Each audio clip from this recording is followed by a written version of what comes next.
New Thinking Aloud is presented by the California Institute for Human Science, a fully accredited university offering distant learning graduate degrees that focus on mind, body, and spirit. The topics that we cover here. We are particularly excited to announce new degrees emphasizing parapsychology and the paranormal. Visit their website at cihs.edu.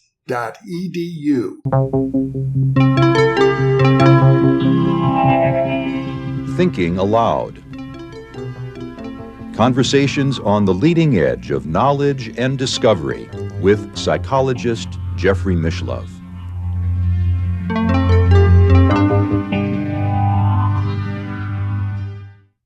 Hello and welcome. I'm Emmy Vadnais, co-host with Jeffrey Mishlove. Our topic today is spontaneous after-death communication with my guest, Janice Holden, who is president of the International Association for Near-Death Studies, a near-death experience and transpersonal researcher, and is the editor of the Journal of Near-Death Studies. She has a doctorate in education and is Professor Emerita of Counseling at the University of North Texas. Her primary research focus has been counseling implications of near-death experiences, after-death communication, and other transpersonal experiences. In this research area, she has over 50 refereed journal publications. She is co-author of Near-Death Experiences While Drowning, Dying is Not the End of Consciousness, and Theoretical Models of Counseling and Psychotherapy. She is editor of The Self Does Not Die, Verified Paranormal Phenomena from Near-Death Experiences, and co-editor of Connecting Soul, Spirit, Mind, and Body, a collection of spiritual and religious perspectives and practices in counseling, and The Handbook of Near-Death Experiences, 30 Years of Investigation. If you enjoyed this program, please like, subscribe, press the bell icon, and share. Janice is joining us from Lewisville, Texas. Now I'll switch over to the internet video. Welcome, Jan. It's a great joy to have you back with me on New Thinking Aloud today. Oh, it's my pleasure to be here, Emmy. Thank you so much for asking me. In our last conversation, we talked about evidential or veridical near-death experiences, and I'll link to that interview in the upper right corner of the screen. Today, we're going to talk about spontaneous after-death communication. And to get us started, could you just share what that is compared to other forms of after-death communication? And is it kind of like maybe seeing a spirit or a ghost? Yeah, well, in the kind of scientific vernacular, after-death communication is the experience of a living person sensing the presence of a deceased person or animal. And so the only other kind of after-death communication besides spontaneous is facilitated. Spontaneous is what happens for most people most of the time, that usually unsought, unexpected. The deceased person just shows up. It might show up while the person's awake, asleep, in any of a number of states of consciousness, but it's not expected or planned. And facilitated after-death communication is a counseling technique for grief. And I think we're going to actually talk about that in our next episode. So today we're going to focus on what most people experience, which is just the deceased showing up. And it is like seeing, we in scientific terms, we don't talk about ghosts, but we might talk about deceased entities or spirits or something like that. But I think maybe this phenomenon got connected to the idea of ghosts because one of the common ways for people to have spontaneous ADC is to actually see the deceased loved one in their mind's eye or maybe out in the environment, and sometimes looking just solid as you and I look to each other now, but sometimes looking translucent and that sort of thing that we usually associate with, ghosts. So it kind of is ghosts, but more scientifically, we just talk about deceased entities or deceased spirits. And not every form of communication is visual. Can you share the variety of ways one might have an after-death communication? Yeah, absolutely right. Well, what we think from research is most common is actually an experience in which there's a distinct sense of the presence of the deceased person with no sensory content at all. No visual, no auditory, no tactile, no nothing, no olfactory, smell kind of thing. But an absolutely distinct sense that the deceased is there. And that can sometimes be accompanied by a sense of communication that, again, isn't sensory. It seems to be kind of telepathic. ADCs can also involve any of the senses, and most common is visual. And here we're talking about both in the mind's eye and out in the environment. It can be one or the other. And the same with auditory. There can be a sense of hearing the deceased loved one, either as a sound coming from the environment or as like a voice in my head, but definitely distinctly that person's voice. They can be tactile. And again, it can be an imaginal, I don't mean imaginary, I mean an image, an internal experience of touch with the deceased loved one, where a sense of the deceased loved one touching in some way. Or it can be in the environment, like it's a common phenomenon is that the person will be in bed at night, might be asleep or might be awake, might be falling asleep, waking up, any of those. And they feel the bed depress as if someone is sitting on the bed. And then when they turn their attention to that area, they may or may not actually see a figure, but have, again, the distinct sense that the deceased loved one is there.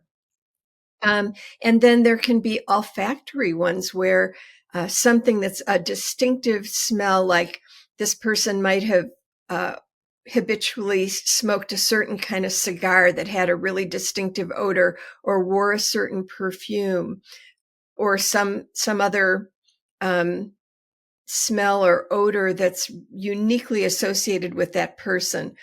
That can be present too. And there can be more than one sensory element. So it could be none or one or more than one. Yeah. And it's interesting because we think about the senses as the 5 senses, but of course there's what's known as the 6th sense or intuition, which it sounds like that's what you're describing. That's right. With the ones that don't have specific sensory content. That's right. Yeah. Is the research that you have conducted primarily been around loved ones? Has it also been where maybe other forms of beings have contacted people spontaneously, or maybe they've been contacted by something they're not familiar with? Yeah, usually in spontaneous ADC, it's a loved one. And I'm trying to think if there have been cases of people being contacted. Well, yes, I'm thinking about a case where, and this was published, an article about this was published in the Journal of Near-Death Studies, where a person who was an EMT, did like emergency medical technician, had transported a man to the hospital, and that was her only contact with him. And a couple of days later, she started to have the sense of his presence and him communicating to her, asking her to convey messages to his wife.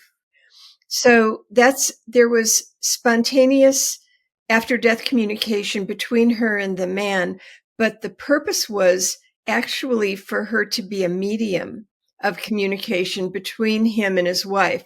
Like, apparently he couldn't get through directly to his wife, and we can talk about why that might be, and so used a medium.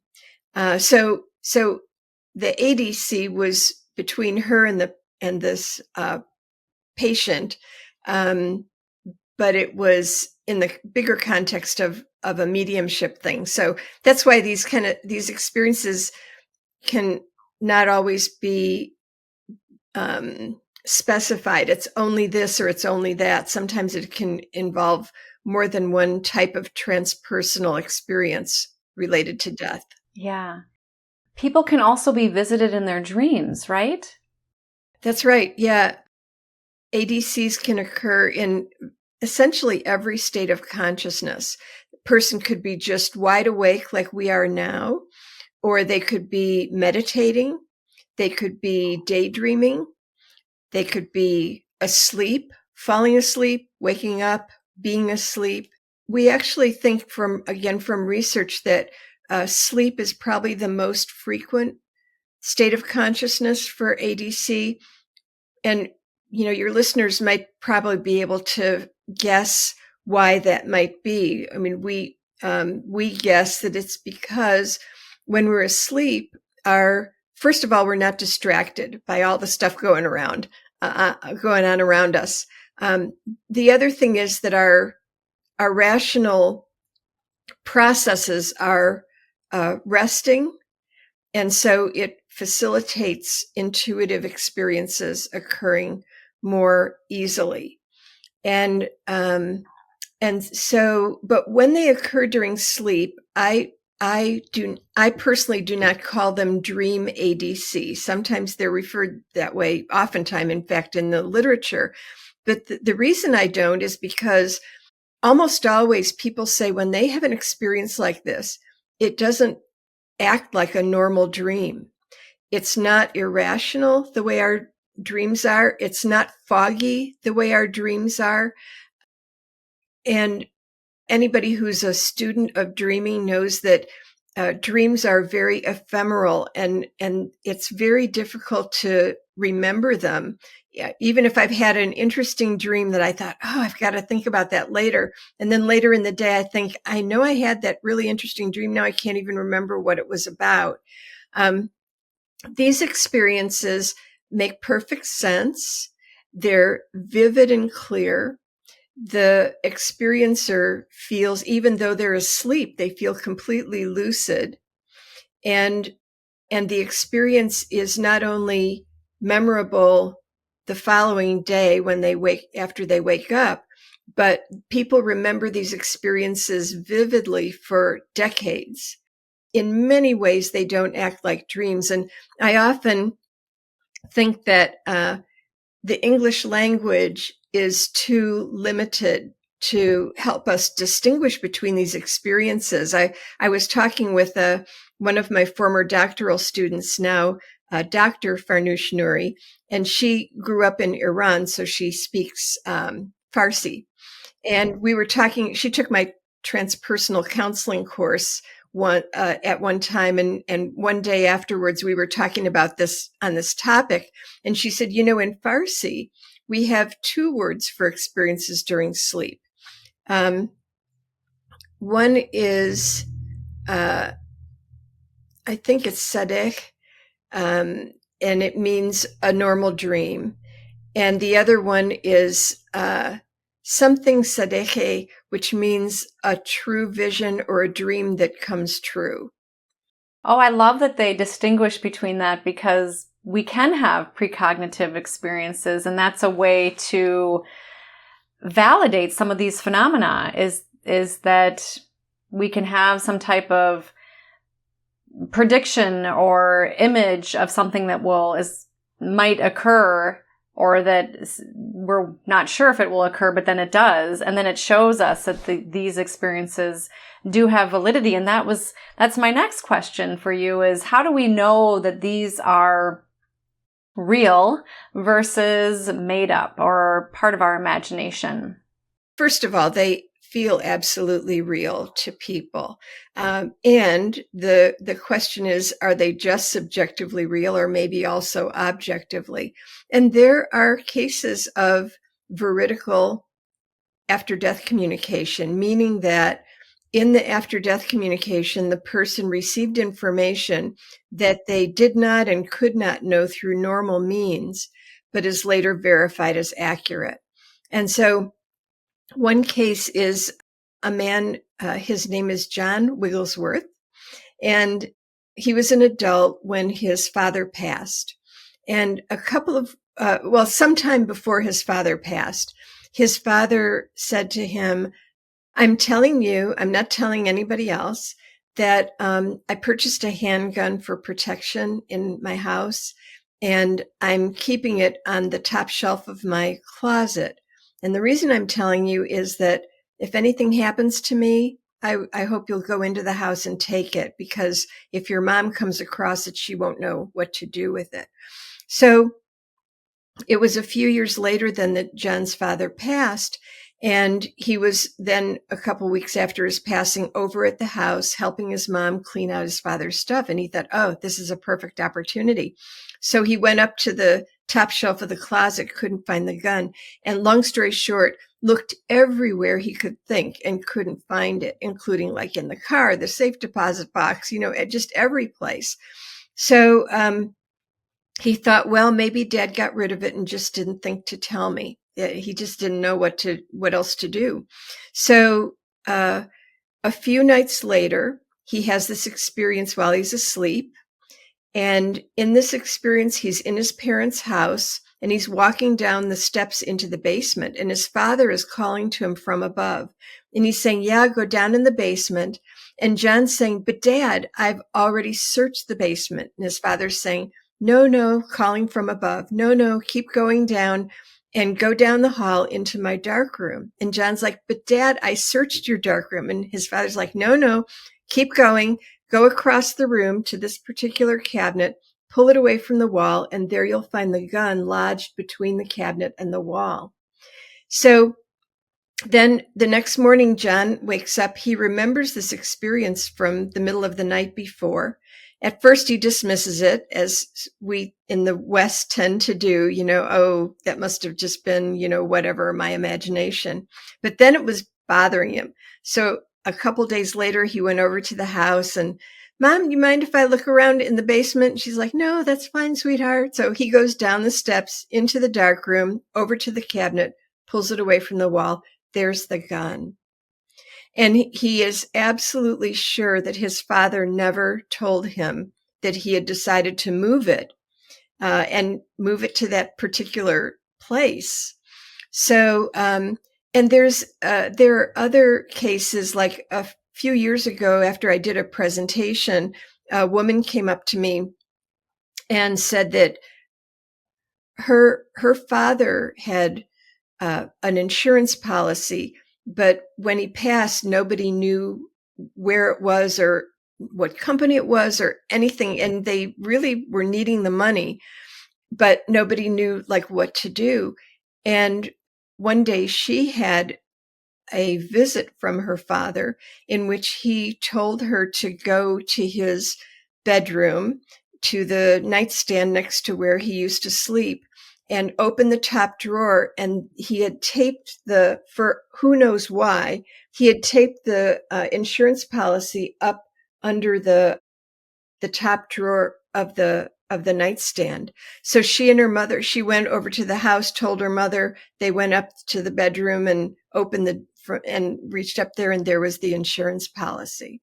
So just one of those things where things that are hidden or just unknown. After my doctoral student, Jenny Streithorn, did her study of all the kind of combining the results of all the research that had been done on ADC from the late 1800s into the early 2000s, I said to her one day, you've read essentially everything out there that's been written about ADC. If somebody asked you that they want to read just one book about ADC, like what would be the single best book to read? And she said it is Bill Guggenheim and Judy Guggenheim's book, Hello from Heaven, which has a funny name, that sounds kind of crazy and woo-woo, but actually they describes a very good study they did of after-death communication with over 2,000 people. I think that they got ADC accounts from. And in the book, one of the stories that he tells is a woman is driving home from work one day. Her father had died like 10 years before, whatever. She wasn't actively grieving, but she is on her way home. She gets to this one stop sign intersection, and she distinctly hears her father's voice saying, "Turn right, right here, right now." And she's like startled, and she turns right, and then she's on this other route, and she has, how do I get home now? So she has to take this circuitous route home, and arrives at home, takes off her coat, pours herself a glass of wine, turns on the TV, and sees breaking news that a bridge had collapsed. And before people knew that it had collapsed, some of the cars went off the bridge and people died. And it was the bridge she would have crossed if she'd followed her normal way home. So her father essentially came back to protect her from injury or death. And so again, kind of there's a veridical aspect to that, So as a result, I'm working with a team right now at the University of Virginia collecting accounts of veridical ADC. And whereas Bill and Judy Guggenheim collected all accounts, we want the ones where the person learned something during the ADC that was not possible to know from normal sources, but turned out to be accurate. And we're hoping to collect, we've already got over 200 responses, but we hope to get more. And some of them that seem verifiable, we're actually going to research, and where there's at least one witness or other documentation or something that would verify that what the person described actually happened as they described it. And we hope to compile these cases into a book. It's interesting because people will think about getting evidence or proof of the afterlife. And of course, there are also experiences where people can be visited by souls before they come to Earth as well. For example, in what's apparently known as announcing dreams. And I had this happen with two of my nieces and one of my nephews, where they came and visited me right around the time that the mother would just be very early in her pregnancy. And how they looked and their personalities, who they looked like in the family, all came out to be accurate, Jan. Yep. Yeah, absolutely. Well, Pim van Lommel, who's a well-known researcher of near-death studies, has referred to, he has this phrase, the convergence of evidence, indicating that consciousness functions apart from the physical body. It's essentially independent of the physical body, pre-existing the physical body, and surviving the demise of the physical body. And the convergence of evidence comes from a lot of areas that I know you have conducted interviews about, not only after-death communication, but like you said, announcing dreams, the phenomenon of terminal lucidity, where people on their deathbed who have long-term brain dysfunction suddenly become lucid and conversant and like they're back shortly before they pass. Near-death experiences, past life memories, that mediumship. If you take the evidence from all of these and bring them together, they point very clearly to the survival of consciousness after death. And really, no one of them alone does it, but when you look at the evidence for all of these phenomena, it becomes quite convincing. You mentioned your student, Jenny Streithorn, who did this very comprehensive study. What does the evidence show about these spontaneous after-death communication experiences? We learned from Jenny's study a lot of things, like, for example, more women than men report ADC. We don't know why. We guess that it could be one of two or both things, that maybe women feel, maybe they actually have it more than men, or maybe they feel more comfortable sharing it than men do. And we do know from research that on measures of spirituality, women always score higher than men. So maybe they really do have the experience more often. We learned that it happens for people who are grieving, but you don't have to be grieving, as the case of the woman who was saved by her father. The more the experiences occur in the first year following the death, but they can occur 10, 20 years later.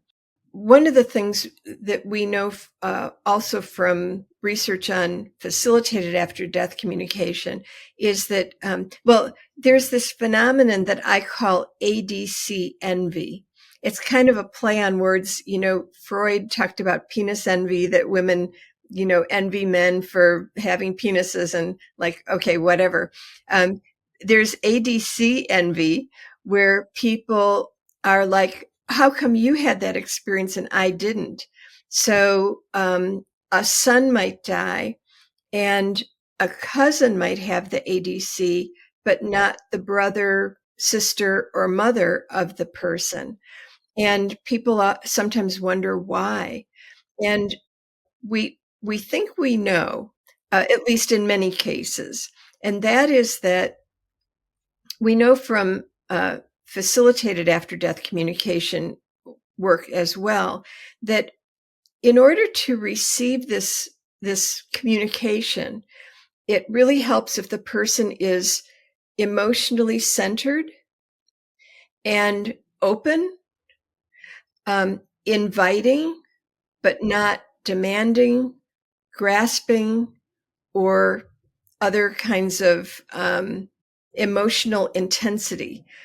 If the person is consumed by guilt related to the loved one's death, that can get in the way. If they're just seriously, deeply grieving, that can get in the way of receiving the communication. So sometimes someone who's a little bit more emotionally distant is more able to receive because they're not wrapped up in all this emotional intensity. And so it's unfortunately not easy to just say to somebody, just like calm down. Yeah, stop grieving. Yeah, you can't say that. Right. But that gets into why facilitated ADC is helpful, and we'll talk about that in our next session. But essentially, regarding ADC envy, it really has to do with how receptive the person is in this kind of centered, inviting, open kind of state of consciousness that seems to facilitate the experience happening spontaneously. Yeah. Have you found that, in addition to what you just shared, that perhaps on some level it helped the person who received the message in ways that maybe they wouldn't have otherwise been helped? For example, maybe their beliefs on the afterlife or spirituality in general. That's right. Another researcher who did a qualitative study of grieving people in Australia found that the people fell into two categories. Either they already believed in survival of consciousness after death, in which case the ADC just confirmed their belief, or they hadn't believed in it and the ADC almost always changed them, brought them into the camp of believing in the survival of consciousness after death. So it really can change people's cosmology, their view of the universe and how life and death work. We know too, another finding from Jenny's study is that reports of ADC vary by culture, and that there are essentially cultures that are friendly to ADC, where it's part of the culture's worldview, or not. And the not ones are usually Western, very rationalistic kinds of culture, like U.S. Western culture. So for some reason, cultures like Iceland and Hispanic culture, the survival of consciousness after death and communication from loved ones after death are part of their cosmology, and so they report the experiences more. As you hinted at, the experiences are by and large beneficial. People find them comforting, engendering hope. What I often say, especially for people who are grieving, I think of grief as involving 4 basic questions. One is, where and how is my loved one? And another is, will I see them again? ADCs answer those kinds of questions that people have. Usually in an ADC, the deceased person appears in the prime of health. No matter what their physical circumstances were in life, what illnesses, disabilities, whatever they had, they appear whole and healthy. And so that's very, very reassuring to know that the person has been essentially healed, or that their essence never was disabled, or whatever. Mm-hmm. Also, that they're still reachable. Maybe not as easy as they used to be, where I could just pick up the phone or whatever, but they can be. There can be connection, and then the hope, that the belief, the knowledge that when my time comes to pass, I will be reunited with them.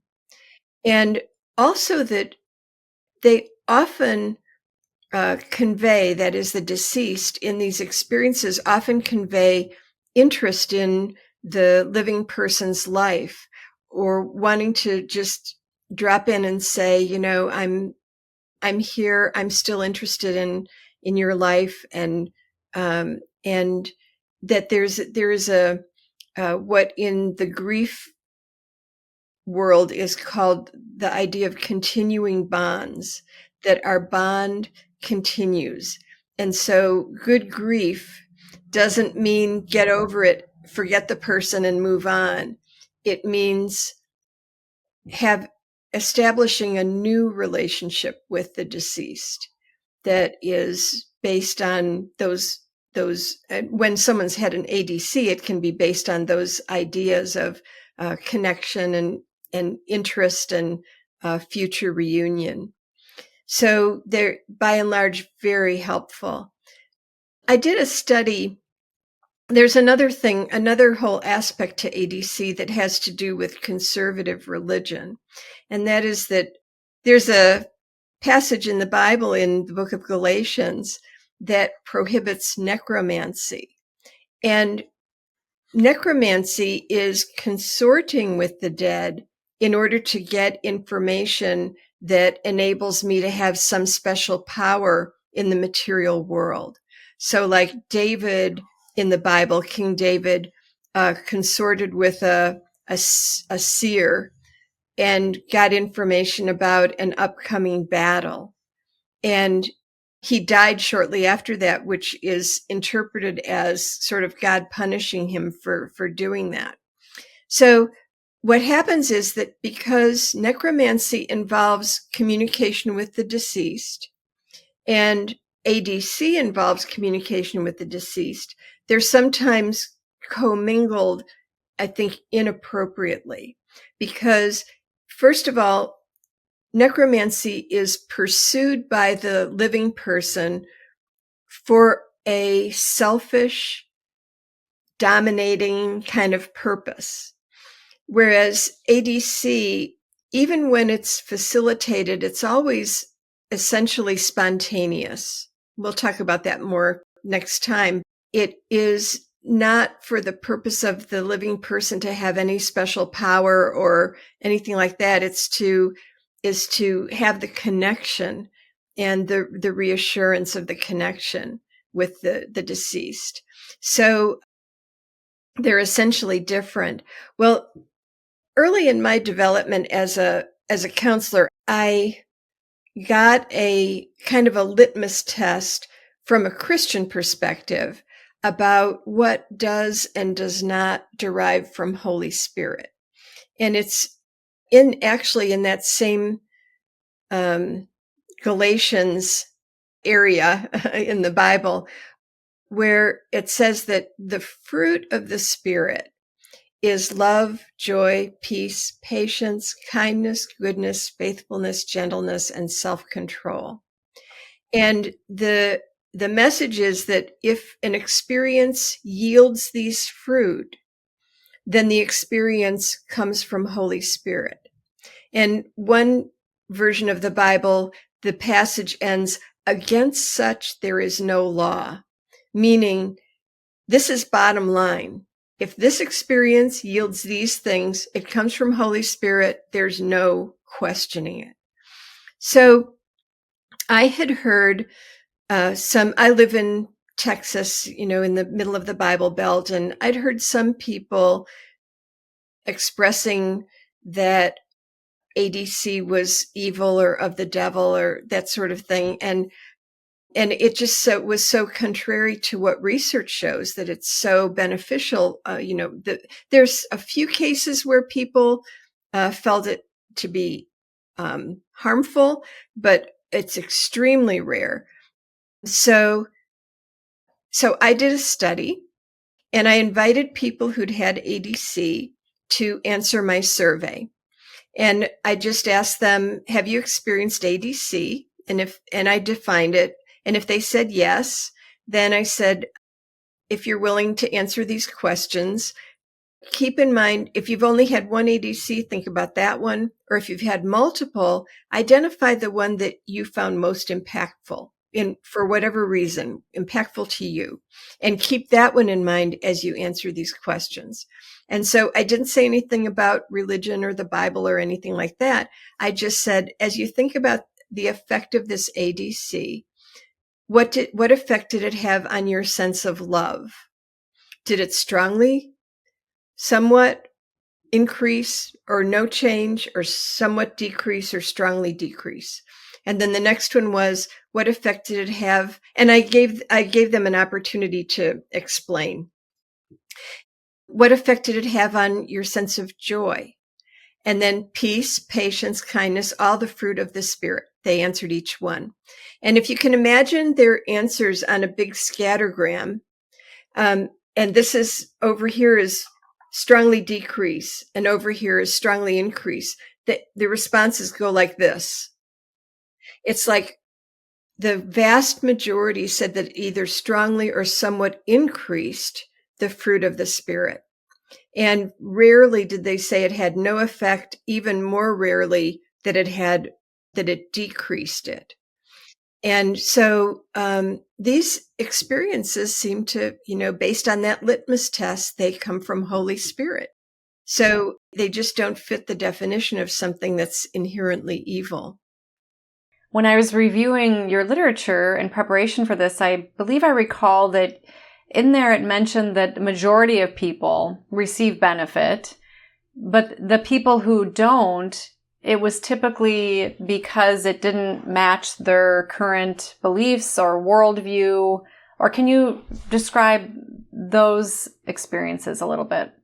Yeah, that's right. That usually if someone had a negative reaction to the ADC, it was because they either lacked information, so they didn't have a way to contextualize the experience, and might even wonder if they're losing their mind, if this is indicative of mental disorder, and or their worldview included seeing ADC as somehow evil, and so they rejected it.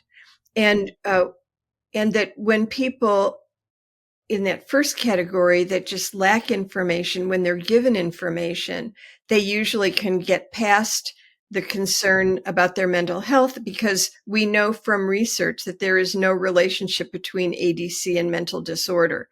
Now, again, just like with NDEs, that doesn't mean people with mental disorders don't have ADCs. They do, but no more frequently than people without mental disorder. So it's just an equal opportunity experience. Yeah. Whereas if it's part of a person's worldview that the experience is evil or of the devil or something like that, then usually information isn't helpful, and they need to discount the experience. And it's like, okay, from my point of view, unfortunate, because these experiences contain so much psychospiritual gold that can just be so beneficial to people. But if it isn't in their worldview to see these experiences as such, so be it.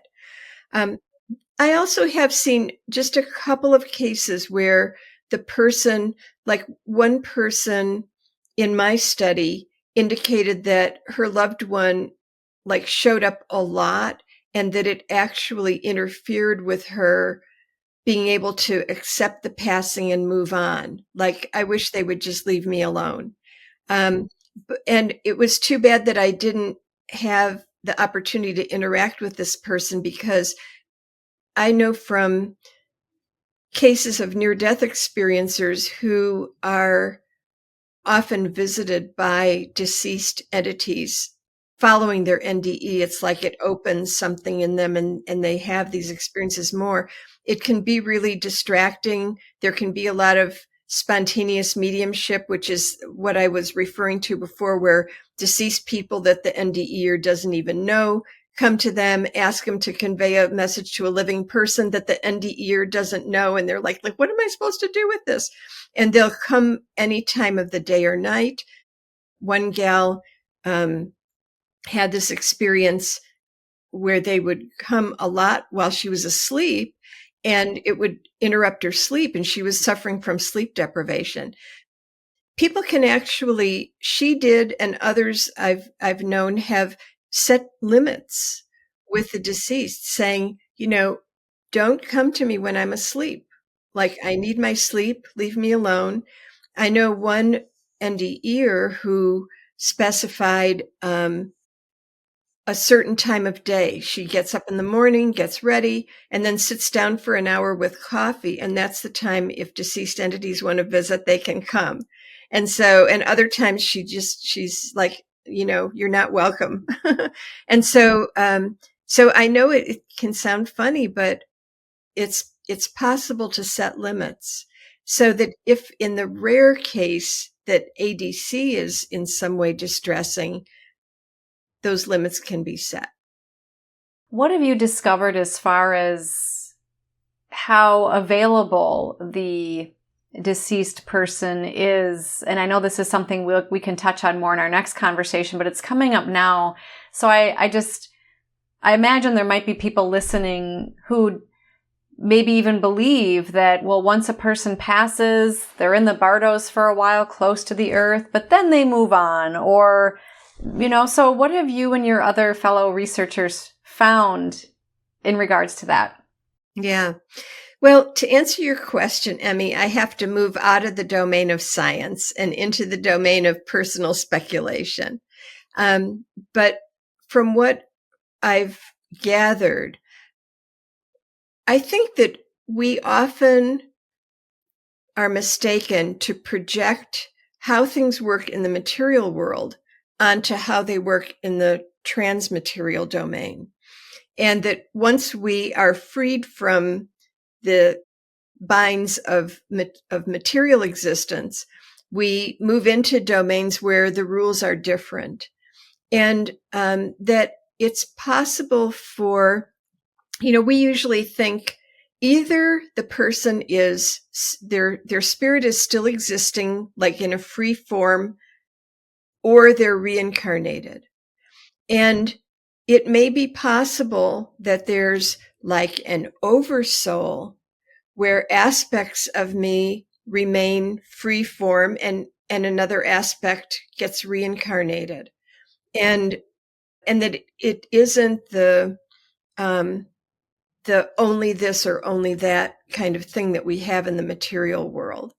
So that's my best answer as to especially why sometimes the deceased show up decades after their passing, when if one accepts the evidence from research on people who remember previous lives, or people who are adherents to Buddhism and think that souls reincarnate or they move on to other dimensions where they're just not in touch with the material world anymore, that it may not be just as clear as that.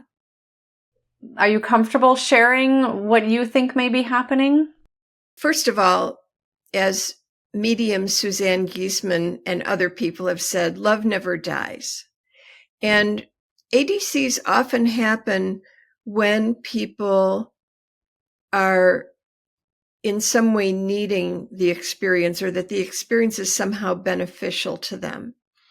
And the example of the woman driving home from work that day is an example. 10 years after her father's passing, he shows up to help her. So I think that there's an attraction, a kind of emotional attraction, when the living person is needing something that the deceased can provide. Your listeners probably are familiar with Paul McCartney's song, Let It Be. And he has said in interviews that song was inspired by a visit from his mother. So when he says Mother Mary, he's not referring to Mary, the mother of Jesus. He's referring to his own mother, whose name was Mary, and that he was in a really bad place of some kind of emotional challenge that he just didn't know how he was going to survive or manage and come out in any kind of constructive way at the end. And one night while he was asleep, his mother came to him and said, I know you're in trouble. Just let it be. Let it be. And so there too, he was not actively grieving her, but she appeared at a time that he needed something that she felt like she could provide. And with that lyric of including Mother Mary, it probably, pun intended, struck a chord with many people. Yeah, that's right. Because actually Mary has appeared in after-death communications. So that can happen. Mm-hmm. Yeah, that is Mary, the mother of Jesus. Yeah. Mm-hmm. So how prevalent are after-death communications that are spontaneous? What has the research shown as far as, I know you gave us some demographics, but how often they occur and to whom? And is there a way for people to open themselves up to having them? What we know from Jenny's research and other studies since then is that at least a third of people, if not half of people worldwide, have report having experienced ADC. So it's very common, at least a substantial minority, if not a slight majority of people. So it's quite common. And we also know that people who are grieving do report ADC more than non-grieving people. And the grieving people report it relatively sooner after the death than later, usually within the first year. And by the end of the first year, if there are multiple, they can occur once or multiple times. They usually trickle off by the end of the first year. So they tend to be more common shortly after the passing. Mm-hmm. And to your question about how to facilitate them, we go back to what I was talking about before, that being in an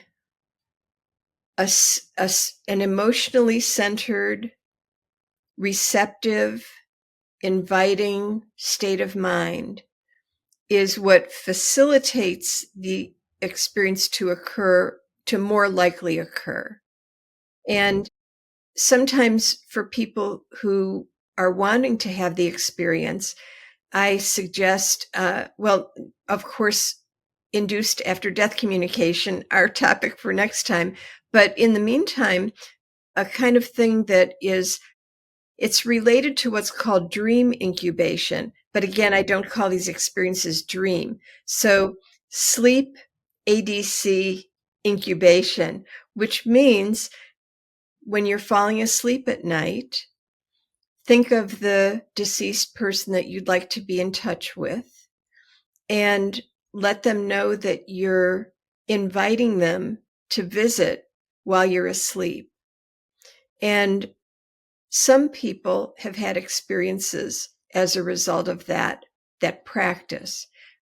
Again, can't be guaranteed because a story that I'll tell with induced after death communication about who's really in control of these experiences.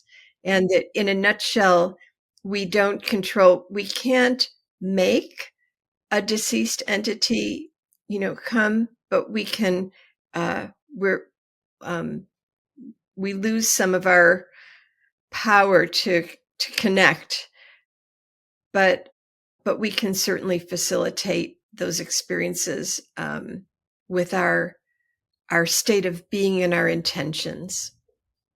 Is there anything else from your research or your colleagues' research studies that you want to highlight about spontaneous after-death communication?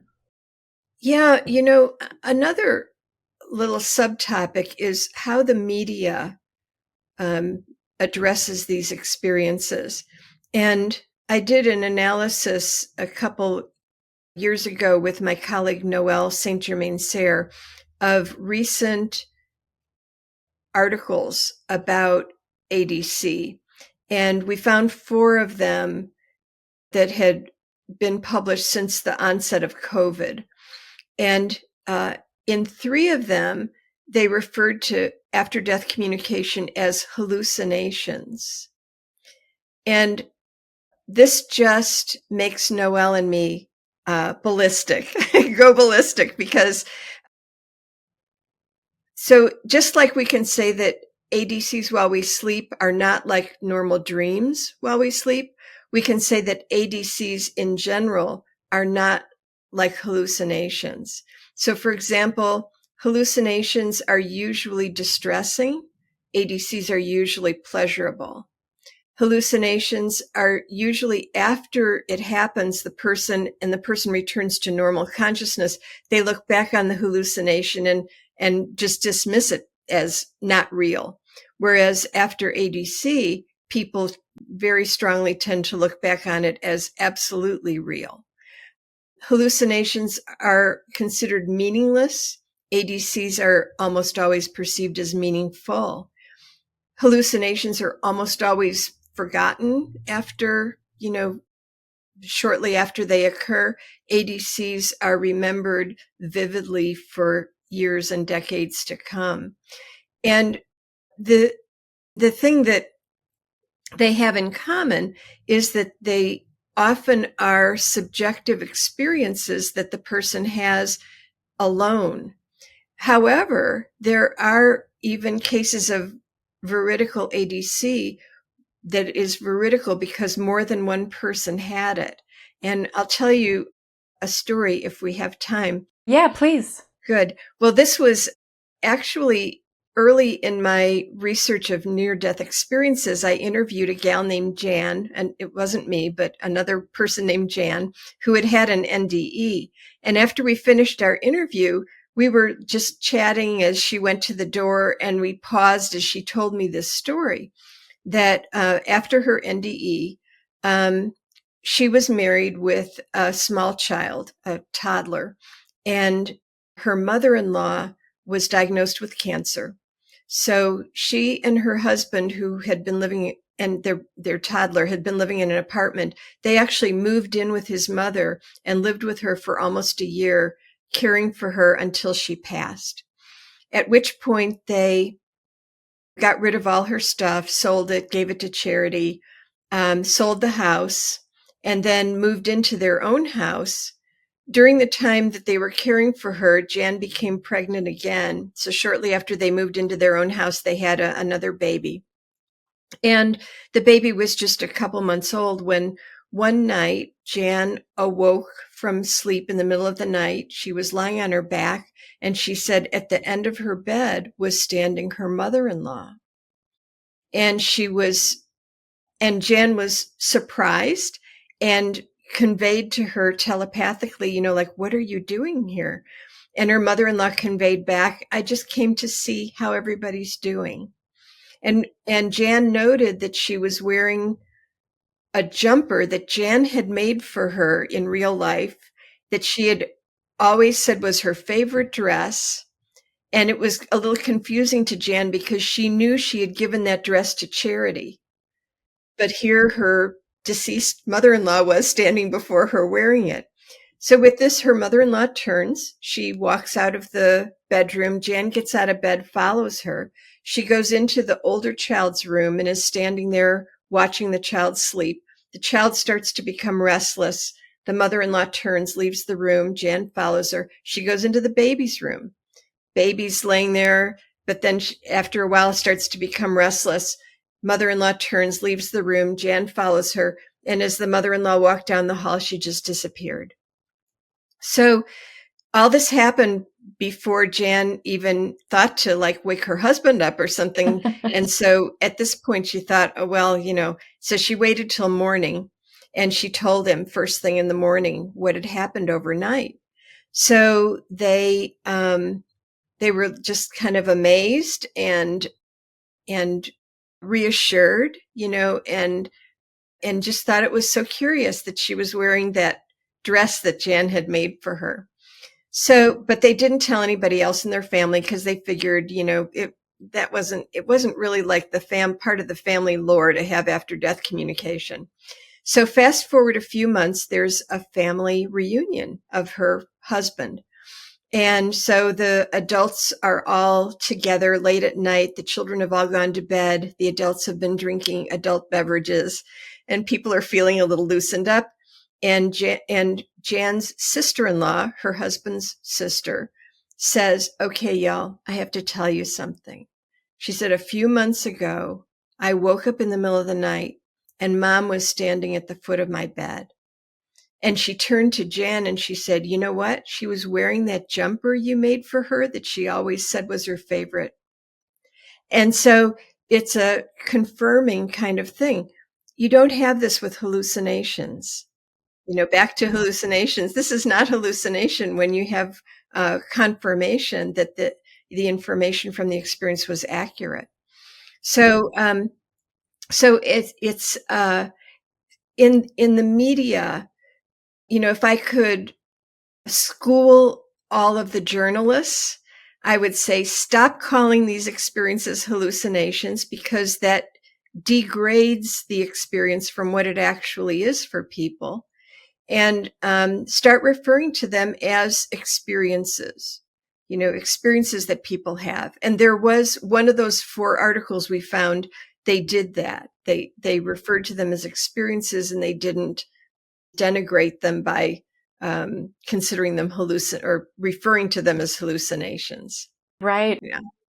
Well, thank you for sharing that, because there are many people who fear sharing these experiences and being labeled with some type of mental health diagnosis, or just simply thought as or dismissed as crazy.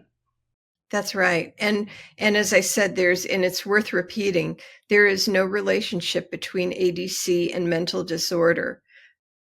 And, the vast majority of people who've had after-death communication are perfectly mentally healthy. And and that's one of the reasons why I like to do things like I'm doing this with you, because I'd like for the general public to be more educated about the experience, so that if it happens to them, they're more prepared for it. They have a context in which to understand the experience, and they can get past the question of, am I crazy? Was I hallucinating? And move on to, what does this experience mean? And how does it, how might I benefit from the experience? How might I even use it going forward in life? And we know that it reduces grief symptoms, and as I mentioned before, engenders hope and the sense of a continuing bond. So that's what I'd like people to be able to focus on, and not get sidetracked by questioning, if the experience is somehow related to mental disorder, or in some way evil, or that sort of thing. Some of the stories that you shared also rule out what some people refer to as living agent psi, where people feel that somebody is just picking up on, for example, in the case of a medium, where they're just picking up on psychic information and reading the person in front of them, for example. Right. Yeah, that's right. It's not possible to explain things like the jumper case with that. Mm-hmm. Yeah. I had the opportunity to interview a fabulous psychiatrist who, rest his soul, is from Canada, a leading psychiatrist in Canada, Dr. Manuel Matus, and he wrote a book, I believe it's called The Borders of Normal. And he talked about how many of his patients had some of these experiences that you're describing here today, and that he found that many people can have hallucinations, like hearing a voice or their name being called, but just from the sense of that term. But he described that there can be many, like what you're sharing, that can be beneficial. So it's looking at, was that hallucination or experience harmful, or was it helpful? What can make the experience harmful is the lack of information, the lack of ability to contextualize the experience. So yes, and certainly the fact that ADC does not compare well to hallucination doesn't mean that people can't also have hallucinations. It's just that ADC doesn't match how hallucinations usually happen. What are some of the messages that people tend to share? I know you've described some stories, but have you found a common theme among those? The common messages in ADC are, speaking as the deceased person, I'm here, I'm well, if not like wonderful. I'm still connected to you. I'm still interested in you. And someday you and I are going to be reunited when you come to where I am. Mm-hmm. So they're very constructive, reassuring kinds of messages. And it sounds very loving as well. Very loving. And that's, one of a near-death experiencer a physician, Pam Kircher, wrote a book called Love is the Link. And I think that little phrase encapsulates it, that when people have after-death communication, it's because of a love connection. Beautiful. Yeah. I also know you've spent a lot of your career counseling people who've had near-death experiences, after-death communication, and other forms of transpersonal experiences. Is there anything else you want to share about how you've helped people who've had these spontaneous after-death communications, or anything else from those experiences, counseling people for so many years, and also teaching new counselors through the university? Yes. One of the joys of my life is teaching the course on the transpersonal perspective in counseling. And there, many times students have the experience of discovering that an experience they had that they just didn't know what to make of it, or they dismissed it or negated it. They now look at it with more openness and find benefit from the experience. And that's so rewarding to me when that happens. One of the really important things for psychotherapists, counselors, psychologists, psychiatrists, etc., is to avoid what I call the Ds, like denying, dismissing, defining. There are a lot of them. Diagnosing, demonizing. Avoid all those things, and instead do the ends, like notice if somebody's talking about an ADC, name it as an ADC, pneumonize it, meaning encourage the experiencer to look for the spiritual benefit or the spiritual gold in the experience. Normalize as opposed to diagnose, so that the experiencer has a name for what they experienced, although we don't force the name. If somebody doesn't like the name ADC, that's fine. But so that people realize that this is a thing, it has a name, and books and research articles, and there's just a whole lot about this phenomenon. And usually they're really relieved to find that they're not alone in having this kind of experience. And also then, that to know that a therapist doesn't consider the experience unusual or an indication of anything to be concerned about. Those are all really important things, so that, again, the person can mine the gold of the experience rather than be sidetracked by concerns, questions, and that sort of thing. So it's really helpful for psychotherapists to be knowledgeable and ready to share that knowledge and support a person finding the meaning, like not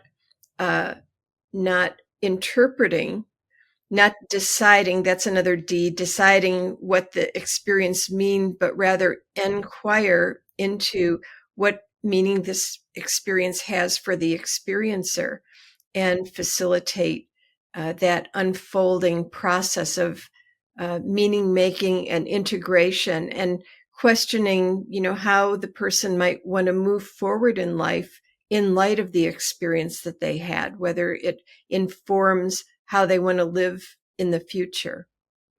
How has the receptivity been among your counseling psychotherapy peers, let's say here in the United States, for example, or anywhere in the world that you are connected to, as far as receptivity to the studies, and maybe even training themselves so that others can be supported and validated in their experiences?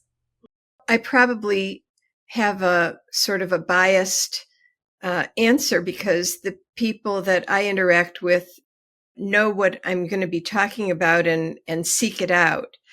So there might be therapists out there who are averse to this subject, but my sense is that most psychotherapists are open and very receptive to information like this because, number one, there's a lot of research about it.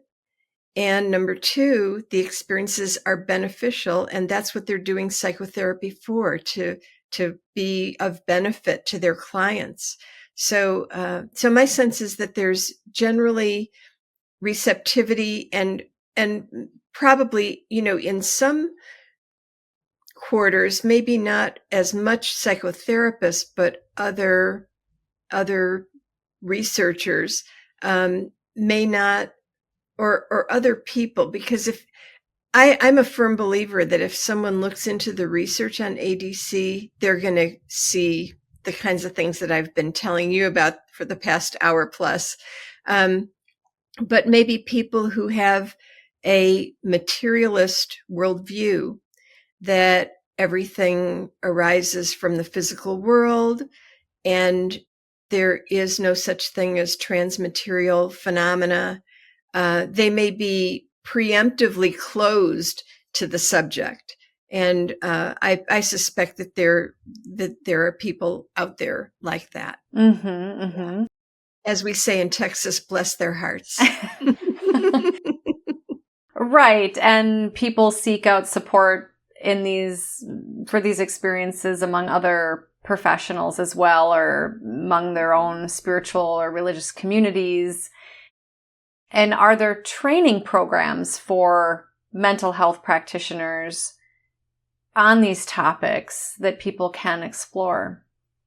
As I mentioned, I teach a course at the University of North Texas on the transpersonal perspective in counseling.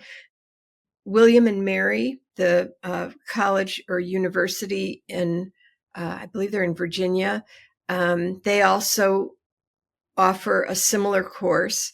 But both of those courses are kind of limited to the counseling programs in which they occur. There are some degrees in transpersonal psychotherapy, like at the California Institute of Integral Studies, Naropa University, and there may be others. Yeah, the California Institute for Human Science, which is the official current sponsor of New Thinking Aloud. That's right. Has programs there as well. Yeah. So there are places for people who are interested to pursue study, and I'm in the process of working with just various entities to create coursework online for people who are interested to be able to pursue it. That's fantastic, Jan. Is there anything else you want to share today about spontaneous after-death communication?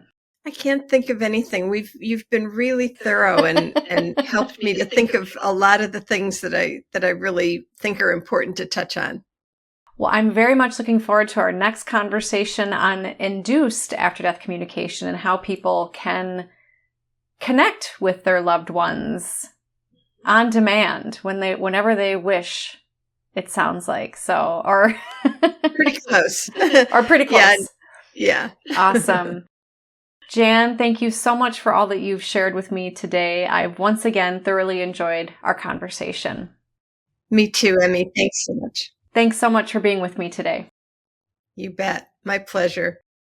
And for those of you watching or listening, thank you for being with us, because you are the reason that we are here.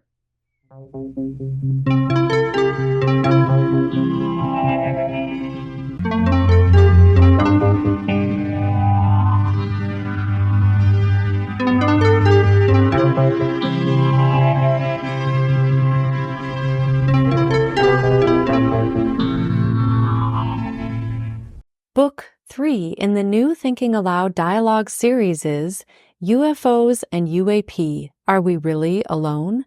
Now available on Amazon. You can now download a free PDF copy of issue number 8 of the New Thinking Aloud magazine, or order a beautiful printed copy. Go to newthinkingaloud.org.